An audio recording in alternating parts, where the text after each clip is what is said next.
Welcome to the Minnesota Department of Education's Physical Education Standard Implementation video series. I'm Mary Thyssen-Milder, and I serve as the Physical Education Specialist at the department. The 2018 Minnesota Academic Standards in Physical Education were developed by physical educators from across the state. The Minnesota Department of Education facilitated that process and then formed a physical education standards implementation leadership team made up of the co-chairs of the MDE Physical Education Standard Development Team, executive board members of the Minnesota Society of Health and Physical Education, or MNSHAPE, leaders in adaptive physical education representing MNDAPE, and representatives of higher education. Their role is to assist MDE in designing a standard implementation professional development plan. The leadership team designed a 3-year assistance plan to support Minnesota physical educators as they plan for implementation of the standards in the 2021 to 22 school year. In 2019, we were in the middle of the second year of professional development when the COVID-19 pandemic hit, and that put a dramatic pause on the training plan. The COVID-19 pandemic delayed the implementation of the 2018 academic standards in physical education until the 2023 to 24 school year. To assist teachers in reviewing the topics covered in the first year of standard implementation trainings, a snapshots video series was created that addressed the importance of standards, introduced the new Minnesota physical education standards, and broke the standards down one by one. Videos on academic language, learning progressions, deconstructing benchmarks, and bundling benchmarks were also included. These videos can be found on the MDE or MNSHAPE websites. A teacher may watch them in order or go directly to the desired topic and can be viewed individually or on teacher teams. This video was produced as part of the continuation of the second year of standard implementation training. Every second Thursday of the month between February and June of 2022, a new video will be released that focuses on the content identified for the second year of training. The Snapshot series was released in February of 2022. The focus of this video is exploring beyond bundling, writing performance outcomes in physical education with the release date of April of 2022. In previous videos, we introduced the process of bundling as a way to begin the translation of benchmarks into curriculum and instruction by arranging them into groups of instruction. This video explores how to take those bundles and create a performance outcome. We will provide several examples of performance outcomes and discuss the next steps after writing performance outcomes. Bundling is a process we introduced to help teachers manage the number of benchmarks in each grade level. Bundling helps students see connections between concepts and brings coherence to instruction and can allow more efficient use of instructional time. Within and across content areas, the curriculum can be arranged in bundles so that units of instruction can be built using approaches such as themes, authentic processes, problem-based learning, essential questions, or big ideas. Done well, integrated or bundled instruction and curriculum supports students in developing knowledge and skills in more than one standard at the same time. This is one idea of how to describe the process of bundling from the MDE Physical Education Leadership Team. The analogy for bundling is similar to making a salad. Think about benchmarks as individual ingredients in a salad, and that salads are a bundle. The number of ingredients in any salad can vary from a few to many. It's the same for bundles of benchmarks. It's not feasible, nor is it best practice, to teach to one benchmark at a time. Therefore, we combine or bundle benchmarks to create cohesive chunks of content that will be taught in an integrated or connected way. This is an example of a very simple third grade physical education bundle. We asked the teachers to start with a benchmark in Standard 1. Then find one complementary or cohesive benchmark across the remaining 4 standards. This slide shows the final product or bundle. From standard 1, students perform a variety of jumps. Add a benchmark from standard 2 while applying speed and force. Add another from standard 3 and be able to define impact of jumping of their hearts and lungs. Add another from standard 4 by working by themselves responsibly and safely. And finally, add another from standard 5 and identify what they find hard to do and what they like best.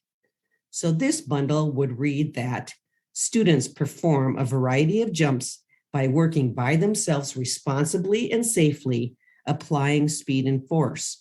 Students will be able to define the impact of jumping on their heart and lungs and identify what they find hard to do and what they like best. Remember, this is just one way that benchmarks can be bundled. Bundling is not the end game. Developing performance outcomes and criteria for evaluation, as well as the scope and sequence, comes next.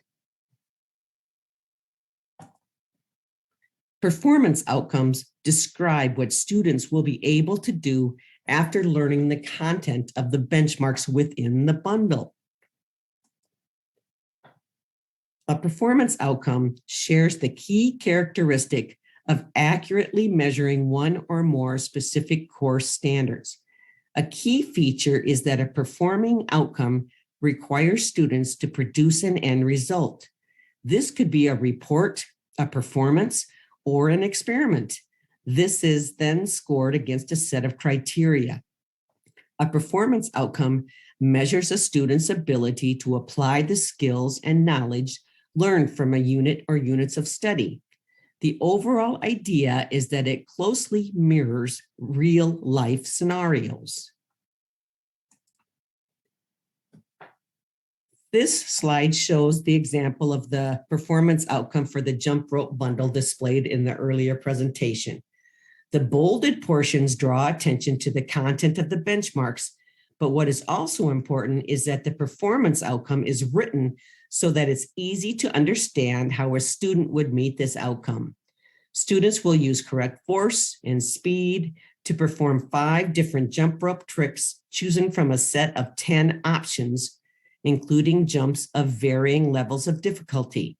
They will use these experiences to create their own definition of cardiorespiratory fitness and recognize the effects of consecutive jumping has on the heart and lungs.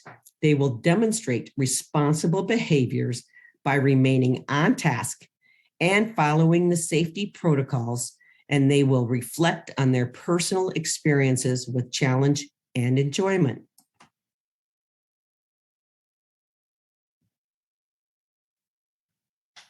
Here are some key steps in writing a performance outcome.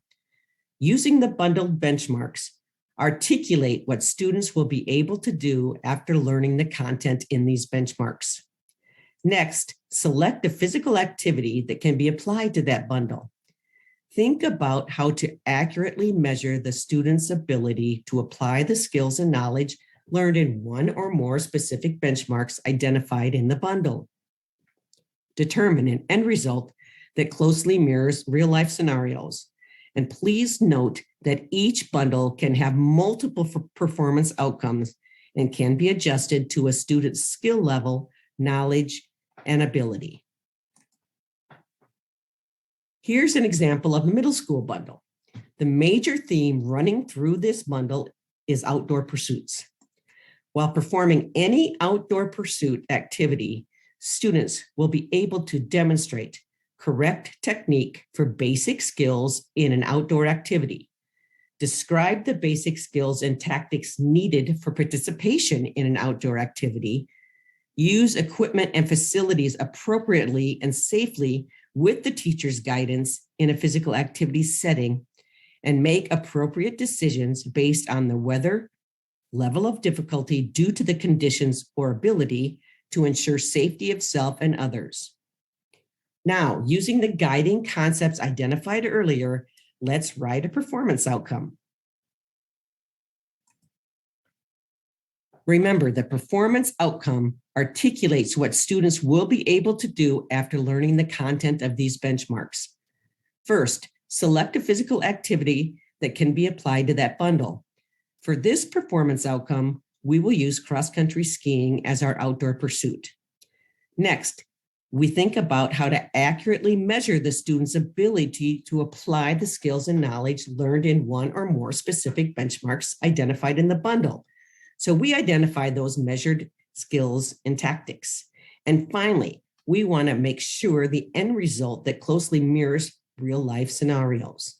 This performance outcome is that students will describe the 10 basic skills and tactics identified in class needed for participation in cross-country skiing and demonstrate 5 of those basic skills on a cross-country ski course while using the equipment and facilities appropriately and safely.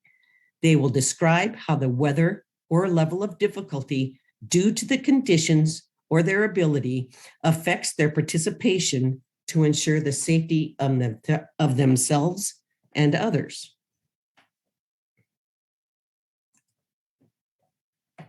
Finally, let's look at a high school bundle.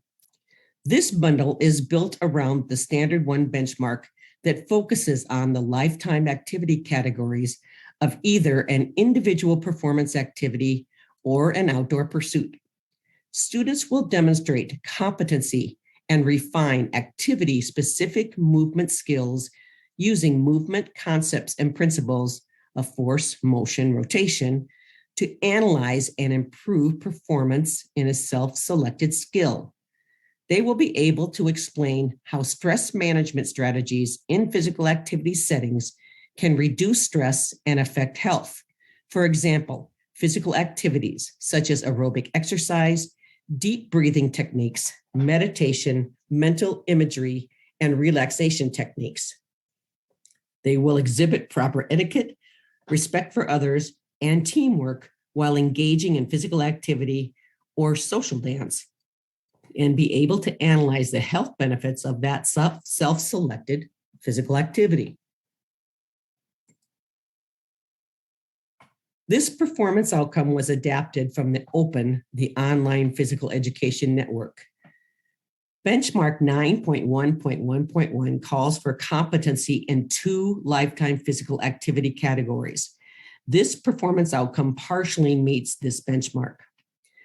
The lifetime activity category is the individual performance activity of Tai Chi.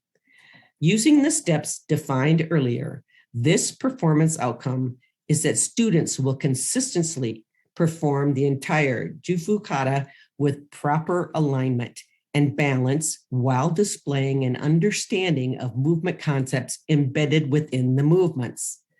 They are able to perform one stress management strategy and can explain how the stress management technique can reduce stress and affect health. Students will conduct himself or herself safely and with the consideration of others while exhibiting proper etiquette and communication, and provide analysis of the health benefits of Tai Chi. Once we have created a performance outcome, the next step is to design a summative or culminating assessment, such as a holistic performance rubric for the entire performance outcome. Teachers will also design a series of progressively more complex formative assessments that are linked to the learning activities for students to participate in throughout the unit. These assessments should provide students with their feedback and their progress towards completing the culminating assessment and the meeting the goals and assisting the teacher to make the needed adjustments in learning activities along the way.